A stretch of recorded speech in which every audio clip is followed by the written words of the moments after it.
श्री स्वामी समर्थ. जय जय स्वामी समर्थ.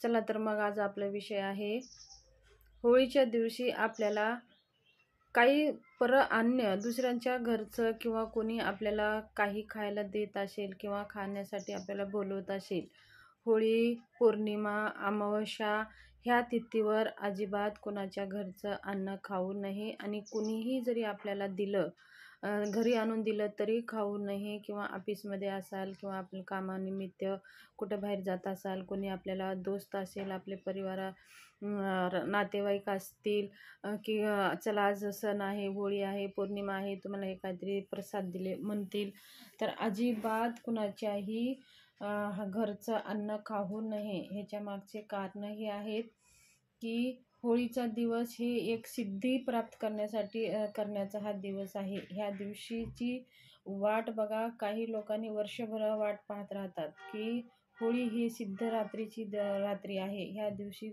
जे तंत्र मंत्र करणारे लोक, सिद्धी प्राप्त करणारे लोक ह्या दिवशी सिद्धी प्राप्त करतात. आणि होळीचं हे दिवशी जर आपण ह्या ज्या गोड वस्तू, ज्या पांढऱ्या वस्तू असतात, दही असतात, खीर असतात, त्याचबरोबर पेढे, ह्या वस्तूवरती काहीतरी तंत्र मंत्र किंवा त्यांच्या काही दोष जावो म्हणून त्याच्यावरती काहीतरी मंत्र वगैरे करून ते आपल्याला खायला देत असतात.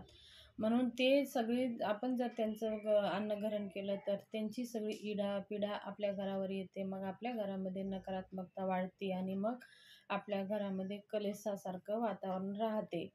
म्हणून या दिवशी अजिबात कधीही दुसऱ्यांचं अन्न खाऊ नये. आणि जरी दिलं तरी पण ते घ्यायचं आणि त्यांनी गेले की लगेच ते आपण कुठं पक्षींना किंवा गाईला वगैरे खाऊन द्यायचं. आपण अजिबात खायचं नाही. त्याचबरोबर बघा, ह्या दिवशी होळीच्या दिवशी 24 तारखेला होळी आहे आणि धुलीवंदन 25 तारखेला आहे.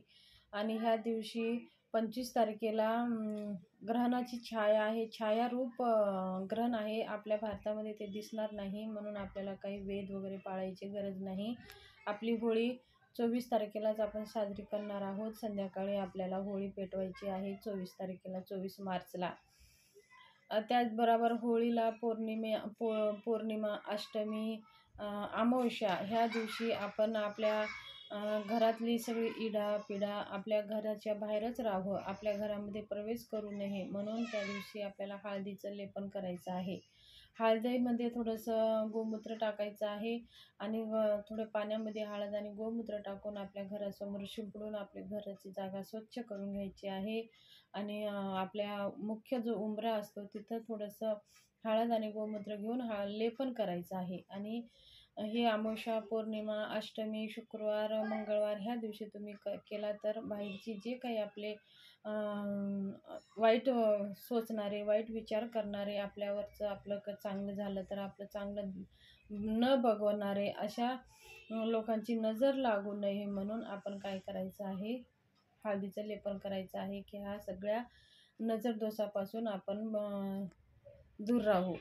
त्याचप्रकारे बघा, आपल्याला आपल्या घरामध्ये जर सारखं पती पत्नीचे भांडणं होत असेल, सारखं घरामध्ये कटकट करत असेल, तर ह्याच्या मागचे हेच कारणं आहेत की आपल्याला नजरदोष लागलेला आहे, कोणीतरी आपल्यावर करणी-बाधा वगैरे केलेली आहे. म्हणून ह्या सगळ्या गोष्टी आपल्यासोबत घडत असतात.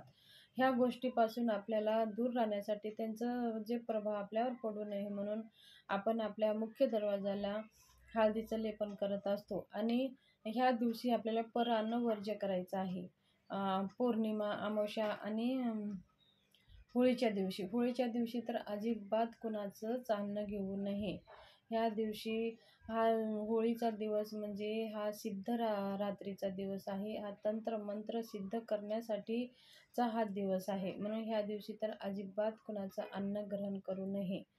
त्याचप्रकारे आपण होळीच्या दिवशी घरामध्ये आपल्या धनप्राप्तीसाठी गोमूती चक्र आणून आपल्या देवघरामध्ये त्याला पंचामृतानं स्वच्छ धुवून पंचोपचार पूजा करून ते आपल्या हातामध्ये धरून 16 वेळेस श्री सूक्त आणि पुरुष सूक्त म्हणून ते आपल्या घरामध्ये, देवघरामध्ये किंवा तिजोरीमध्ये बांधून ठेवल्याने आपल्या घरामध्ये धनप्राप्ती होते. त्या दिवशी सिद्ध रात्री आहे, तर गोमूती चक्र सिद्ध करण्याचा सुद्धा दिवस आहे.